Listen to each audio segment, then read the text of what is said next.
ತೀರ್ಥದಲ್ಲಿ ಸ್ನಾನ ಮಾಡಿ ಅವರೆಲ್ಲರೂ ಶ್ರಾದ್ದವನ್ನು ಮಾಡಿದರು.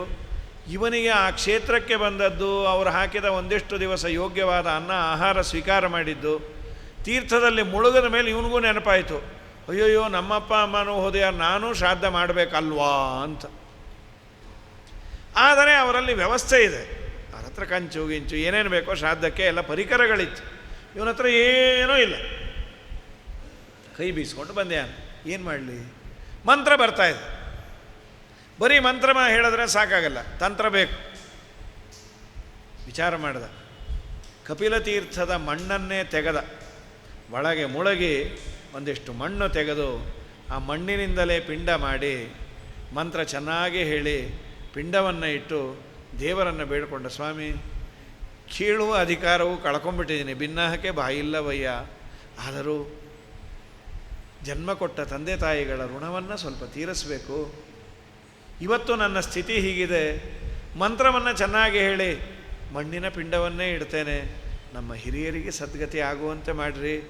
ನಾನು ಮಾಡಿದ ಭ್ರಷ್ಟತನದಿಂದ, ನಾನು ಮಾಡಿದ ಅಪಚಾರದಿಂದ ಅವರಿಗೆ ದುರ್ಗತಿ ಆಗಿರತ್ತೆ, ಅವ್ರನ್ನೆಲ್ಲ ಒಳ್ಳೆಯ ಲೋಕಕ್ಕೆ ಕೊಂಡೊಯ್ಯಿರಿ ಅಂತ ಪ್ರಾರ್ಥನೆ ಮಾಡಿದ. ಶ್ರಾದ್ದವನ್ನು ಮುಗಿಸಿದ ಕೂಡಲೇ ದೇವರಿಂದ ಮೆಸೇಜ್ ಬಂತಂತೆ ಯಮಧರ್ಮರಾಜನಿಗೆ. ನೋಡಪ್ಪ, ಅವನೇನಿದಾನಲ್ಲ ಮಾಧವ, ಅವನ ಕಡೆಯವರು ಯಾರ್ಯಾರಿದ್ದಾರೆ ಅವ್ರನ್ನೆಲ್ಲರೂ ನೀವು ವೈಕುಂಠಕ್ಕೆ ಪೋಸ್ಟಿಂಗ್ ಮಾಡಿ. ಸ್ವಾಮಿ ಏನದು ಅಂದರು. ಅವನು ಶ್ರಾದ್ದ ಮಾಡ್ದ. ಅಯ್ಯೋ, ಅವನಷ್ಟು ಭ್ರಷ್ಟ ಯಾರಿಲ್ಲೇ ಇಲ್ಲ. ಒಂದು, ಅವನು ಶ್ರಾದ್ದವನ್ನು ಮಾಡಿದರೂ ಇಟ್ಟ ಪಿಂಡ ಅನ್ನದ್ದಲ್ಲ, ಹಿಟ್ಟಿಂದಲ್ಲ, ಮತ್ತೇನು ಮಣ್ಣಿನಿಂದ ಪಿಂಡವನ್ನು ಇಟ್ಟಿಯಾನೆ.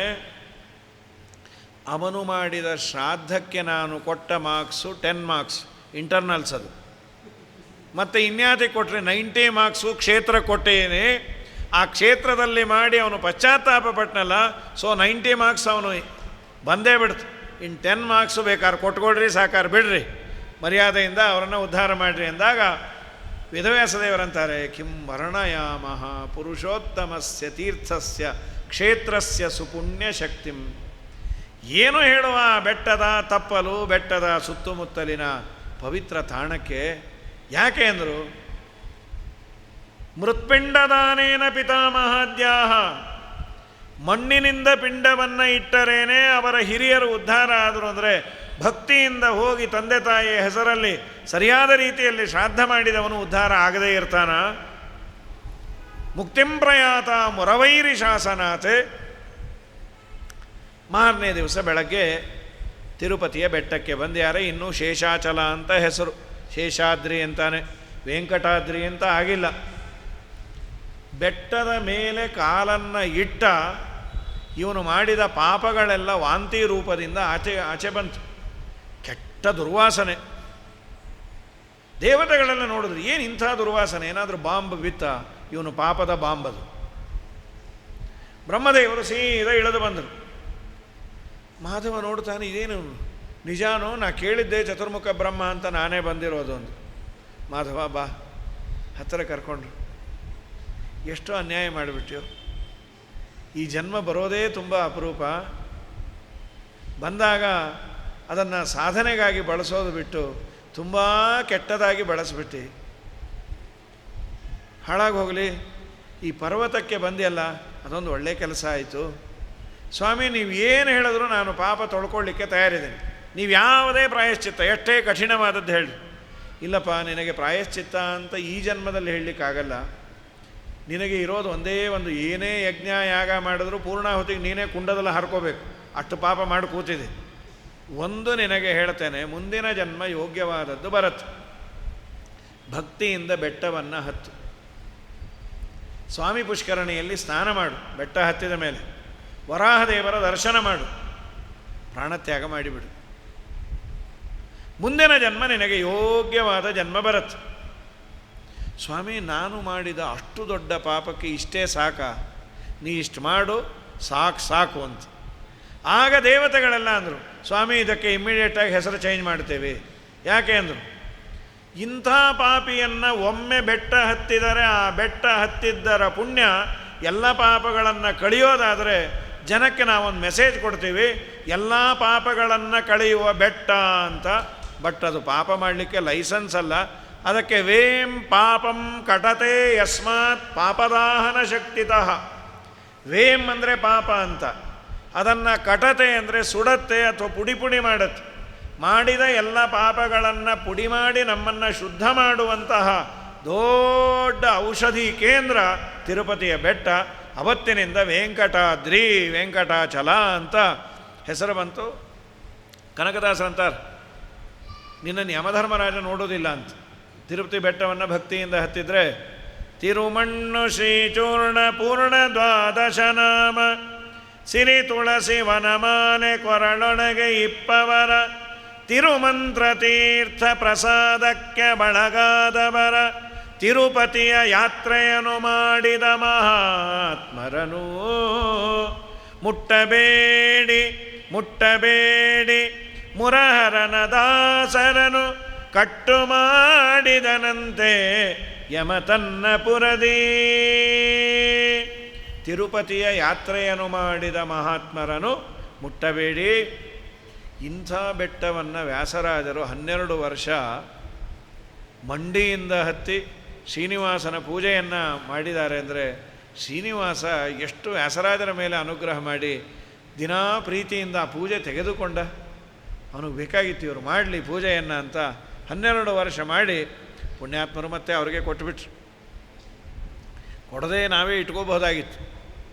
ಮತ್ತೆ ಇಟ್ಕೊಂಡಿದ್ರೆ ನಾವು ಏಕಾದಶಿ ಮತ್ತೊಂದು ಮಗದೊಂದು ಏನೇನೋ ಮಾಡಿ ಶ್ರೀನಿವಾಸನಿಗೆ ಒದ್ದೆ ಪಂಚನೇ ಜಾಸ್ತಿ ಉಡಿಸ್ತಾಯಿದ್ದು. ಅದಕ್ಕೆ ಶ್ರೀನಿವಾಸ ಅಂದ, ನೀವು ನಿಮ್ಮ ಸಂಸ್ಥಾನದ ಪ್ರತಿಮೆಗಳನ್ನು ಚೆನ್ನಾಗಿ ಮಾಡಿಕೊಳ್ಳಿ ಅಥವಾ ಇಲ್ಲಿ ಮಾಡಿ ಅದನ್ನು ಅವ್ರಿಗೆ ಒಪ್ಪಿಸ್ರಿ ಅಂತ. ಅದು ಕರುಣೆ, ವ್ಯಾಸರಾಜರ ಕರುಣೆ. ಆ ಕುಡಿ ಅರ್ಚಕರ ಒಂದು ಕುಡಿ ಇತ್ತಲ್ಲ, ಅದು ದೊಡ್ಡದಾದ ಮೇಲೆ ಒಪ್ಪಿಸಿ. ಯಾಕೆಂದರೆ ವ್ಯಾಸರಾಜರ ಕೈಯಲ್ಲಿ ಕೃಷ್ಣದೇವರಾಯನ ಗುರುಗಳು, ರಾಜಗುರು, ಅವನಿಗೆ ಬಂದ ಮರಣವನ್ನು ದೂರ ಮಾಡಿದರು, ಕುಹಯೋಗವನ್ನು ದೂರ ಮಾಡಿದವರು. ಅವತ್ತಿನ ಕಾಲಕ್ಕೆ ತಿರುಪತಿಯನ್ನು ಬರಕೊಡು ಅಂದರೆ ಸರ್ವಸ್ವವನ್ನು ಬಿಟ್ಟುಕೊಟ್ಟಿರೋನು, ಬರಕೊಟ್ಟಿರೋನು. ಭಗವತ್ ಸಂಕಲ್ಪವನ್ನು ಅರಿತ ಪುಣ್ಯಾತ್ಮರು ವ್ಯಾಸರಾಜರು. 12 ವರ್ಷ ಬೆಟ್ಟ, ಇಡೀ ಬೆಟ್ಟವೇ ಶಾಲಿಗ್ರಾಮದಂತೆ ಕಂಡಿದೆ ಆ ಪುಣ್ಯಾತ್ಮರಿಗೆ.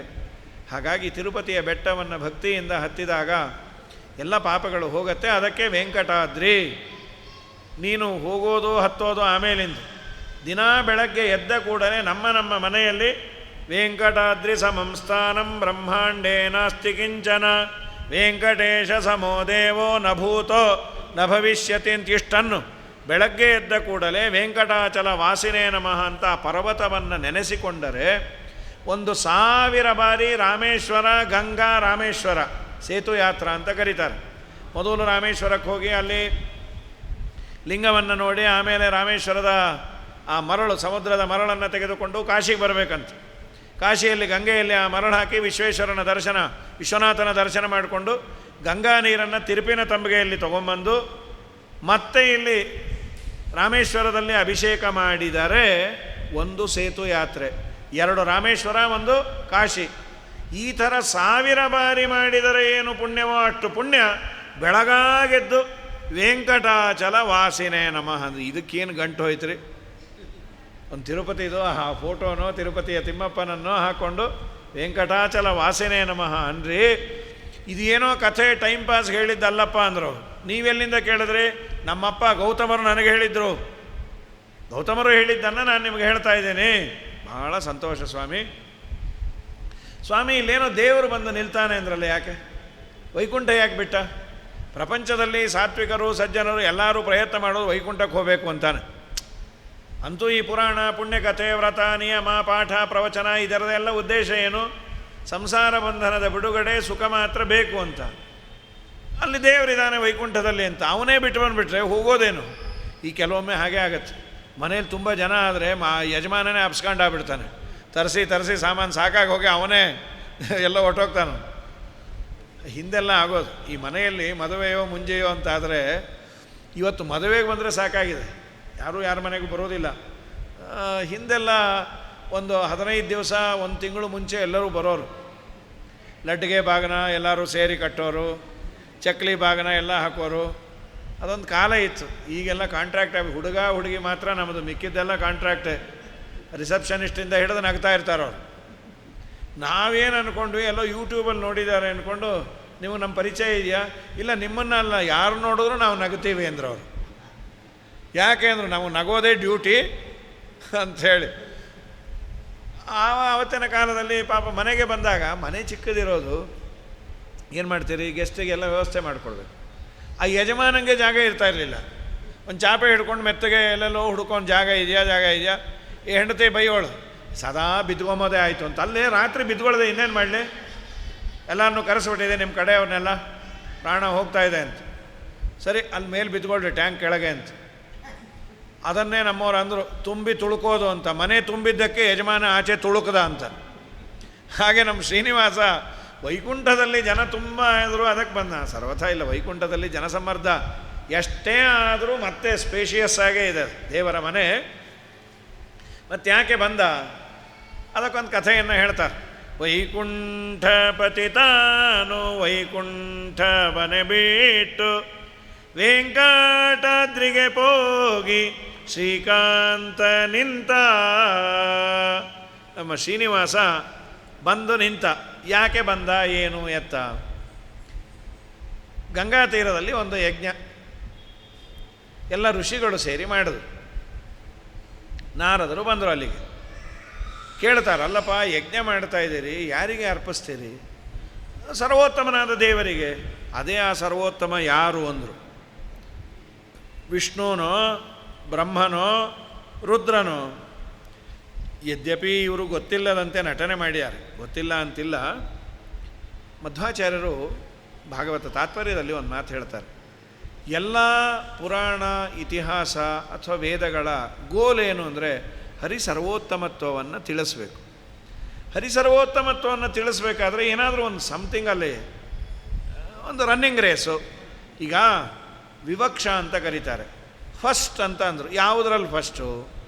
ಇವನು ಆಟದಲ್ಲಿ ಫಸ್ಟು, ಅಥವಾ ಓದಿನಲ್ಲಿ ಫಸ್ಟು, ಊಟದಲ್ಲಿ ಫಸ್ಟು, ಯಾವುದರಲ್ಲಿ ಫಸ್ಟು ಅಂತ ಒಬ್ಬೊಬ್ಬರು ಅನ್ನೋದು ಫಸ್ಟ್ ಇರ್ತಾರೆ. ಕೆಲವರು ಬೇಕಾದಾಗಲಿ 10,000 ಜನ ಇದ್ದರೂ ಅವ್ರ ಮೊದಲೆಲೆ ಅವ್ರಿಗೆ ಸಿಕ್ಕೇ ಇರುತ್ತೆ. ಅದು ಹೇಗೋ ಏನೋ ಅವ್ರಿಗೆ ಅದೊಂದು ಕಲೆ ದೇವರು ಕೊಟ್ಟಿರ್ತಾನೆ.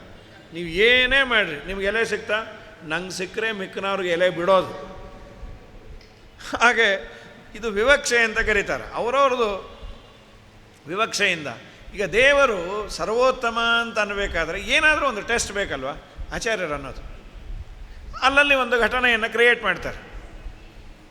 ಇಲ್ಲೂ ಯಜ್ಞವನ್ನು ಮಾಡ್ತಾಯಿದ್ರು, ಅವ್ರಿಗೆ ಗೊತ್ತು. ಆದರೂ ಭೃಗು ಋಷಿಗಳನ್ನು ಕೊಟ್ಟು ಕಳಿಸು. ಭೃಗು ಋಷಿಗಳೇ, ನೀವು 3 ಕಡೆ ಹೋಗಿ ಬರ್ತೀರಿ, ನೀವು ಒಟ್ಟು ಸರ್ವೋತ್ತಮ ಯಾರು ತೀರ್ಮಾನ ಮಾಡಿಕೊಂಡು ಬನ್ನಿ. ಅವರು ಸ್ವಲ್ಪ ಸ್ಪೀಡಾಗಿ ಓಡಾಡ್ತಾರಂತೆ. ಭೃಶಂ ಗಚ್ಚತಿ ಇತಿ ಭೃಗು ಅಂತ. ಈ ಕೆಲವೆಲ್ಲ ಅರ್ಜೆಂಟ್ ಇದ್ದಾಗ ತುಂಬ ನಿಧಾನದವ್ರನ್ನ ಕಳಿಸ್ಬಿಟ್ರೆ ಗೋವಿಂದ. ಅವು ಬರೋದ್ರಲ್ಲಿ ಇಲ್ಲಿಗೋ ಹಿಂದೆಲ್ಲ ಇರೋದು ಇವತ್ತಿನ ಥರ ಫ್ರಿಡ್ಜು ಗಿಡ್ಜು ಎಲ್ಲರ ಮನೇಲಿ ಇರ್ತಿರ್ಲಿಲ್ಲ. ಮನೆ ಎದುರಿಗೆ ಅಂಗಡಿ ಇದ್ದರೆ ಈ ಕೆಲವರು ಒಗ್ಗರಣೆಗೆ ಆ ಎಣ್ಣೆ ಇಟ್ಟುಬಿಟ್ಟು ಮಕ್ಕಳನ್ನು ಕಳಿಸೋರು, ಹಸಿಮೆಣಸಿನಕಾಯಿ ತೊಗೊಂಬ ಅಂತ.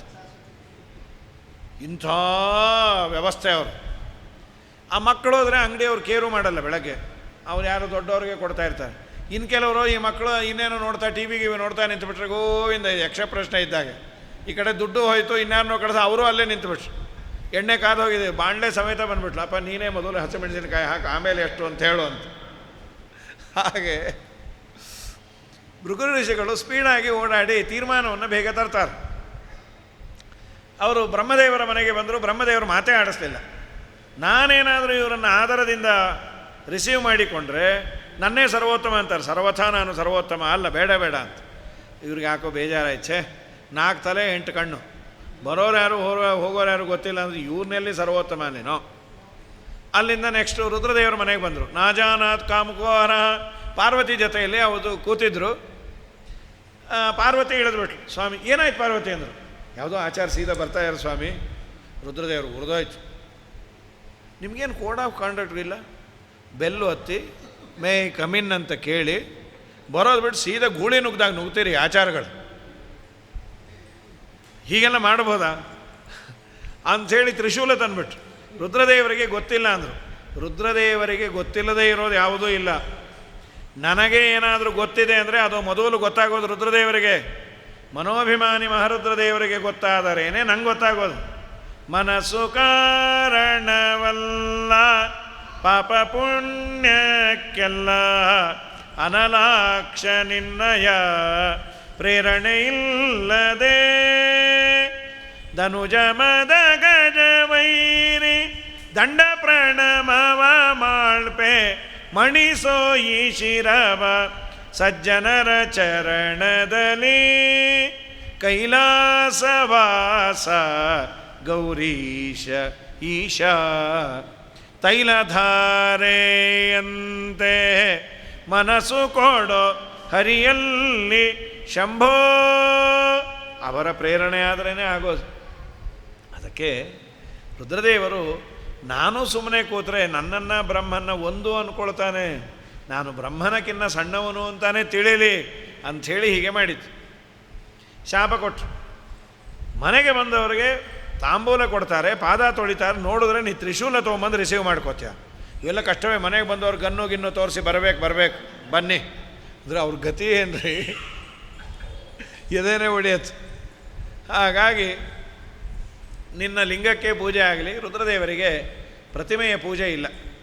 ಲಿಂಗ ಅಂದರೆ ಅದೊಂದು ಅಧಿಷ್ಠಾನ. ರುದ್ರದೇವರ ಪೂಜೆ ಮಾಡಲಿಕ್ಕೆ ಇರುವ ಮೀಡಿಯಾ ಮಾಧ್ಯಮ ಅಲ್ಲಿ ಸನ್ನಿಧಾನ ಅಂತ. ಇದಾದ ಮೇಲೆ ವೈಕುಂಠಕ್ಕೆ ಬಂದರು. ಇನ್ನೇನು ಇಬ್ಬರು ಇಲ್ಲ ಅಂದರೆ, ಇಬ್ಬರು ಸರ್ವೋತ್ತಮ ಅಲ್ಲ ಅಂದರೆ ಮೂರನೇ ಒಂದು ಸರ್ವೋತ್ತಮ ಹೌದೇ ಹೌದು. ಬೈ ಡಿಫಾಲ್ಟ್ ಅದು ಆಗಲೇಬೇಕು. ಗುಜರಾತ್ MP ಆದಾಗ ಆಪೋಸಿಷನ್ನೇ ಇಲ್ಲ ಅಂದರೆ ಅವನಿಗೆ MP ಅವ್ರ ಮನೆಯವರು ಸೀಲ್ ಒತ್ತಿದ್ರೆ ಆಯ್ತು. ಹಾಗಾಗಿ ಆದರೂ ನಾನು ಈಗ ದೇವರಲ್ಲಿ ಯಾವ ಗುಣವನ್ನು ನೋಡಿ ಸರ್ವೋತ್ತಮ ಅಂತ ಅಂತೇನೆ. ದೇವರಿಂದ ನಮಗೆ ತುಂಬ ಬೇಕಾದಂತಹ ಒಂದು ಗುಣ ಯಾವುದು ಅಂದರೆ ಕರುಣೆ. ದೇವರು ನಿಷ್ಕರುಣೆ ಆದರೆ ನಾವ್ಯಾರೂ ಇರೋ ಹಾಗೇ ಇಲ್ಲ. ತಾಯಿಯಿಂದ ಮಗು ಎಕ್ಸ್ಪೆಕ್ಟ್ ಮಾಡೋದು ಕರುಣೆ. ಅವಳು ಚೆನ್ನಾಗಿದ್ದಾಳೆ ಅಥವಾ ತುಂಬ ಕೆಲಸ ಮಾಡ್ತಾಳೆ, ಇದು ಯಾವುದೂ ಅದಕ್ಕಲ್ಲ. ನನ್ನನ್ನು ಚೆನ್ನಾಗಿ ನೋಡ್ಕೊಳ್ತಾಳೆ, ನಾ ಏನೇ ತುಂಟತನ ಮಾಡಿದ್ರು ಅವಳು ಅದನ್ನು ವಹಿಸಿಟ್ಕೊಂಬರ್ತಾಳೆ. ಮಕ್ಳಿಗೆ ಚೆನ್ನಾಗಿ ಗೊತ್ತಿರತ್ತೆ, ನಾ ಏನು ಮಾಡಿದ್ರು ನಮ್ಮಮ್ಮ ಬಿಟ್ಕೊಡಲ್ಲ. ಪಕ್ಕದ ಮನೆಯವ್ರನ್ನೇ ಬೈತಾರೆ, ನಿಮ್ಮ ಮಗು ಚೇಷ್ಟೆ ಮಾಡ್ತು. ಮಗು ಅಲ್ಲದೆ ನೀವು ಮಾಡ್ತೀರೇನ್ರಿ, ಸುಮ್ಮನೆ ರೀ ಸಾಕು. ಅದು ಹಾಗೆ ಮಾಡಿದ್ರೆ ಚೆನ್ನ. ನಾನೇ ಹೇಳಿದ್ದೆ ಪಕ್ಕದ ಮನೆ ಆಂಟಿಗೆ 2 ಹೊಡೆದು ಬಾ ಅಂತ, ಇದು ಬೇರೆ. ಹಾಗಾಗಿ ಸರಿ, ಕರುಣೆಯನ್ನು ನಾನು ಟೆಸ್ಟ್ ಮಾಡಬೇಕು. ಕರುಣೆ ಇದೆಯೇ ಇಲ್ಲೋ? ನಾನೊಂದು ತುಂಬ ಕೆಟ್ಟ ಕೆಲಸವನ್ನು ಮಾಡಿದರೂ ಸುಮ್ಮನಿದ್ರೆ ಅವನಲ್ಲಿ ಕರುಣೆ ಇದೆ. ಜನರಲ್ಲಾಗೆ ನಾವು ಹೇಳೋದೇನೆಂದರೆ, ಯಾರನ್ನ ತುಂಬ ಒಳ್ಳೆಯವರು ಅಂದರೆ ಯಾರು ಕೆಟ್ಟ ಕೆಲಸವನ್ನು ಮಾಡಿದರೂ ಸುಮ್ಮನಿರ್ತಾರೆ ಅವ್ರು ಒಳ್ಳೆಯವರು. ಈಗೆಲ್ಲ ಕೆಲವರು ಹೇಳ್ತಿರ್ತಾರೆ, ತುಂಬ ಪುಣ್ಯ ಮಾಡಿದ್ಲು ರೀ ನಮ್ಮ ಮಗಳು, ಒಳ್ಳೆ ದೇವರಂಥ ಅಳಿಯ. ಯಾಕೆಂದ್ರೆ ಎಷ್ಟು ಬೈದರೂ ಬೈಸ್ಕೋತಾರೆ ಪಾಪ. ನಾನೇ ನಮ್ಮ ಮಗಳಿಗೆ ಹೇಳ್ತೀನಿ, ಅಷ್ಟು ಬೈಬೇಡೆ ಪಾಪ, ಒಂದೇ ಸಲ ಅಷ್ಟು ಬೈದರೆ ಅವ್ರ ಗತಿ ಏನು ಅಂತ. ಹಾಗಾಗಿ ಲೋಕದಲ್ಲಿ ತುಂಬ ಚೆನ್ನಾಗಿ ಬೈಸಿಕೊಂಡ್ರೆ ಅವನು ಒಳ್ಳೆಯವನು ಅಲ್ಲ. ಇದೇನಿದು ಅಂತ ದೇವರ ವಕ್ಷಸ್ಥಳಕ್ಕೆ ಸೀದಾ ಬಂದು ಅದ್ರು. ಲಕ್ಷ್ಮೀದೇವಿ ಕುಳಿತಂತಹ ಸ್ಥಳ ಅದು. ದೇವರು ಎದ್ದು ಬೈಯೋದು ಗೀಯೋದು ಹೋಗಲಿ, ಓ ಭೃಗುಋಷಿಗಳೇ ಯಾವಾಗ ಬಂದ್ರಿ, ಪಾಪ ಎಡವು ಬಿಟ್ರೋ ಏನೋ ಅಂಥೇಳಿ ಬೆಳ್ಳಿ ತಟ್ಟೆ ತರಿಸಿ ಬಂಗಾರದ ತಂಬಿಗೆಯಲ್ಲಿ ನೀರು ಹಾಕಿ ಪಾದ ತೊಳೆದು ಸ್ಟನ್ನಾಗ್ಬಿಟ್ರಿ ಇವರು. ಕಾಲು ಮುರಿತಾನೆ ಅಂದ್ಕೊಂಡ್ರೆ ಇಷ್ಟೆಲ್ಲ ಮಾಡ್ತಾನೆ. ತಾಂಬೂಲ ಕೊಟ್ಟು ಆಗಾಗ ಬರ್ತಾಯಿರಿ, ಬಟ್ ನೆಕ್ಸ್ಟ್ ಸಲ ನೋಡಿಕೊಂಡೇ ಬನ್ನಿ, ಎಡವು ಬೇಡ್ರಿ ಅಂತ. ತುಂಬ ಆನಂದ ಆಗೋಯ್ತು. ಹರಿಸರ್ವೋತ್ತಮ ಸಾಕ್ಷಾತ್ ರಮಾದೇವಿ ತದಂತರಂ. ಹರಿ ಸರ್ವೋತ್ತಮ, ಲಕ್ಷ್ಮೀದೇವಿ ನಂತರದಲ್ಲಿ, ಬ್ರಹ್ಮದೇವರು ವಾಯುದೇವರು ನಂತರದಲ್ಲಿ ತಾರತಮ್ಯವನ್ನು ಹೇಳೋದು. ಇದೆಲ್ಲ ಆದ ಮೇಲೆ ಅವರು ಹೋಗಿ ಒಂದು 10 ನಿಮಿಷ ಆಗಿದೆ, ಲಕ್ಷ್ಮೀದೇವಿ ಸೂಟ್ಕೇಸನ್ನು ಇಟ್ಕೊಂಡು ಹೊರಟ್ಬಿಟ್ರು. ದೇವರನ್ನ ನೀನೆಲ್ಲಿಗೆ? ಎಲ್ಲಿಗೋ. ಯಾಕೆ ಚಿನ್ನ? ಪ್ರಾಯ ಎಲ್ಲರ ಅನುಭವ ಇರುತ್ತೆ. ಸಾಮಾನ್ಯವಾಗಿ ಕೋಪ ಬಂದಾಗ ನಾವು ಮಾತಾಡಿಸ್ಲಿಕ್ಕೆ ಹೋದರೆ ಮನೆಯಲ್ಲಿ ಏನೋ ನಮ್ಮದು ತಲೆಹರಟೆ ಮಾಡಿರ್ತೀವಿ. ನಿಮಗೆ ಇದು ಬೇರೆ ಹೇಳಬೇಕಾ? ಬಾಯಿ ಮುಚ್ಕೊಂಡಿರಿ. ಎಲ್ಲಿಗೋ? ಏನಾಯಿತು ಚಿನ್ನ? ಅಲ್ಲ ರೀ, ಆಚಾರ ಹೋದರೆ ಕಾಲು ಮುರಿಯೋದು ಬಿಟ್ಬಿಟ್ಟು ಪಾದಪೂಜೆ ಮಾಡಿಸ್ತೀರ, ಮೈ ಹೊರದೋಯ್ತು. ಚಿನ್ನ ನಂಗಲ್ವ ಒದ್ದಿದ್ದು, ನಿಮಗೆ ಒದ್ದಿದ್ದು ಅನ್ನಿಸ್ಕೊಂಬೋದು ನಾವು. ನಾಳೆ ದಿನ ನಮ್ಮನ್ನು ಯಾರಾದರೂ ವೈಶಾಖ ಮಾಸ ಪಾದ ತೊಳೆದು, ಮುತ್ತೈದೆಯರ ಪಾದ ತೊಳೆದು ಅವರಿಗೆಲ್ಲ ಅರ್ಶಿನ ಕುಂಕುಮ ಕೊಟ್ಟು ಏನೋ ಮಾಡ್ತಾರೆ. 10 ಜನ ಹೆಣ್ಮಕ್ಳು ಸೇರಿದಾಗ ನಮ್ಮನ್ನು ಏನಂತಾರೆ ಗೊತ್ತಾ? ಏನಂತಾರೆ? ನಾನು ಹೇಳಿದ್ನಲ್ಲ ಮೊನ್ನೆ, ಅವ್ರ ಮಿಸ್ಸಸ್ ಅಂದರೆ ಒದಿಸ್ಕೊಂಡ್ರಲ್ಲ, ಹಾಂ ಹಾಗೆ ಎಲ್ಲ ಇಂಟ್ರೊಡ್ಯೂಸ್ ಮಾಡ್ತಾರೆ. ನನಗೆ ಅವಮರ್ಯಾದೆ ಅಲ್ಲ, ಅದು ನನ್ನ ಆಲಿಂಗನ ಸ್ಥಳ. ದೇವರಂದ ನಾವು ಆಮ್ನಿ ಪ್ರೆಸೆಂಟ್, ನಾವು ಇಲ್ಲದೇ ಇರೋ ಸ್ಥಳ ಯಾವುದು? ಮಕ್ಕಳು ಅಪ್ಪ ಅಮ್ಮನ ಮೇಲೆ ಹತ್ತಿದಾಗ ಯಾರೂ ಬೈಯೋದಿಲ್ಲ, ಸಂತೋಷವಾಗಿ ಅದನ್ನು ರಿಸೀವ್ ಮಾಡ್ತೀವಿ. ನಿಲ್ಲತ್ತೆ, ಮೈ ಮೇಲೆ ನಿಲ್ಲತ್ತೆ, ತಲೆ ಮೇಲೆ ನಿಲ್ಲತ್ತೆ. ಆ್ಯಕ್ಚುಲಿ ಗರುಡ ಪುರಾಣ ಅದೂ ಒಂದು ಋಣ ಅಂತಲೇ ಹೇಳಿದೆ. ಅದರಲ್ಲೂ ಗಂಡು ಮಗನಿಗೆ, ನೀನು ಮಗುವಾಗಿದ್ದಾಗ ನಿನ್ನಪ್ಪನನ್ನು ಕಾಲಿನಿಂದ ನೀನು ಸ್ಪರ್ಶ ಮಾಡಿದಿ, ಅದು ಒದ್ದದ್ದಲ್ಲ, ಪ್ರೀತಿಯಿಂದ ಅವನೇ ಮುದ್ದಾಡಿದ್ದು, ಎದೆ ಮೇಲೆ ನಿಲ್ಲಿಸ್ಕೊಂಡಿದ್ದು, ಆದರೂ ಅವನು ನಿನಗೆ ಪೂಜ್ಯ. ಹಾಗಾದರೆ ನಾನೇನು ಮಾಡಲಿ? ನೀನು ಮಾಡೋದು ಬೇಡ. ಅವನು ಹೋದಾಗ ಅವನನ್ನು ನೀನು ಹೊತ್ತಿಕೊಂಡು ಸ್ಮಶಾನದವರೆಗೂ ಹೋದರೆ ಮಾತ್ರ ಆ ಋಣ ತೀರತ್ತೆ ಅಂತ. ಸದಾ ತಾತೇನ ಲಾಲಿತಃ, ನಿನ್ನ ತಂದೆ ತಾಯಿ ನಿನ್ನನ್ನು ಮುದ್ದಿಗೋಸ್ಕರ ತಲೆ ಮೇಲೆ ಕೂಡಿಸಿಕೊಂಡು ಪಾದಸ್ಪರ್ಶ ಮಾಡಿಸಿಕೊಂಡ್ರಲ್ಲಪ್ಪ, ಅದು ಋಣ ಆಗಿ ಉಳಿದಿದೆ. ಸೊ ತಂದೆ ತಾಯಿಗಳಿಗೆ ನೀನು ಬೇಕಾದ್ದು ಮಾಡಿರ್ಬೋದು, ಅಂತ್ಯಕ್ರಿಯೆ ಮಾಡೋದು ಅದೊಂದು ಲಿಯಬಿಲಿಟಿಯನ್ನು ನೀನು ಕಳ್ಕೋಬೇಕು, ಅದೊಂದು ಜವಾಬ್ದಾರಿ, ಅದೊಂದು ಋಣ. ಈ ಮಾತನ್ನು ಆಡ್ತಾರೆ. ಸರಿ ಸ್ವಾಮಿ, ನಾನು ಪ್ರೇಮ ಕಲಹ ಅಷ್ಟೇ, ಲಕ್ಷ್ಮೀನಾರಾಯಣರಿಗೆ ಎಂದೂ ಜಗಳವೂ ಇಲ್ಲ, ವಿಯೋಗವೂ ಇಲ್ಲ, ಸದಾ ಜೊತೆಯಲ್ಲೇ ಇರ್ತಾಳೆ. ಅದನ್ನೇ ಹೇಳಿದ್ರು, ಮಾಯಾವಿ ಪರಮಾನಂದಂ ತ್ಯಕ್ವಾ ವೈಕುಂಠಮುತ್ತಮಂ ಸ್ವಾಮಿ ಪುಷ್ಕರಣಿ ತೀರೆ ರಮಯಾ ಸಹ ಮೋದತೆ. ಪರಮಾತ್ಮ ಲಕ್ಷ್ಮೀದೇವಿ ಜೊತೆಯಲ್ಲೇ ಒಂದು ರೂಪದಿಂದ ಇದ್ದಾನೆ, ಒಂದು ರೂಪದಿಂದ ಕೊಲ್ಲಾಪುರಕ್ಕೆ ಬಂದು. ಎಂದೂ ಲಕ್ಷ್ಮೀನಾರಾಯಣರಿಗೆ ವಿಯೋಗ ಇಲ್ಲ. ಅದನ್ನೇ ದಾಸರಂತಾರಲ್ಲ, ಎಷ್ಟು ಒಳಗೆ ಹಾಕ್ಕೊಂಡಿದೆಯೋ ಏನೋ ಅಂತ. ಪ್ರಳಯ ಕಾಲದಲ್ಲಿ ಆಲದೆಲೆಯ ಮೇಲೆ ಮಲಗಿದಾಗ ಹಲವು ಆಭರಣಗಳನ್ನು ಜಲವು ಆಗಿ ಜಾಣತನದಿ ಮರಳು ಮಾಡಿಕೊಂಡೆ ಎಲ್ಲೆ ಮಾಯಾದೇವಿಯೇ. ಇರಳು ಹಗಲು ಏಕವಾಗಿ ಹರಿಯು ನಿನ್ನ ಬಿಡದಿ ಪಂತೆ ಮರಳು ಮಾಡಿಕೊಂಡೆ ಎಲ್ಲೆ ಮಾಯಾದೇವಿಯೇ. ಎಡಕ್ಕೆ ಭೂಮಿ ಬಲಕ್ಕೆ ಶ್ರೀಯು ಎದುರಿನಲ್ಲಿ ದುರ್ಗಾದೇವಿ ತೊಡೆಯ ಮೇಲೆ ಲಕುಮಿಯಾಗಿ ಬಿಡದೆ ಮುದ್ದಾಡಿ ಪಂತೆ ಮರುಳು ಮಾಡಿಕೊಂಡೆ ಎಲ್ಲೆ ಮಾಯಾದೇವಿಯೇ. ಅವಳ ಆ ಕಡೆ ಹೊರಟು ಕೂಡಲೇ ದೇವರು ಮಾಯಾವಿ ಪರಮಾನಂದಂ ತ್ಯಕ್ವಾ ವೈಕುಂಠಮುತ್ತಮಂ ಸ್ವಾಮಿ ಪುಷ್ಕರಣಿ ತೀರೆ ರಮಯಾ ಸಹ ಲಕ್ಷ್ಮೀದೇವಿ ಜೊತೆಯಲ್ಲೇ ಇದ್ದಾನೆ ಅಂತಾನೆ ಚಿಂತನೆ ಮಾಡಿರಿ ಅಂತ ಸ್ವಾಮಿ ಬಂದು ನಿಂತ್ಯಾನೆ. ನಾಳೆ ದಿವಸ ಮುಂದಿನ ಭಾಗ ನೋಡು. ಹರಯೇ ನಮಃ. ಶ್ರೀಕೃಷ್ಣಾರ್ಪಣಮಸ್ತು.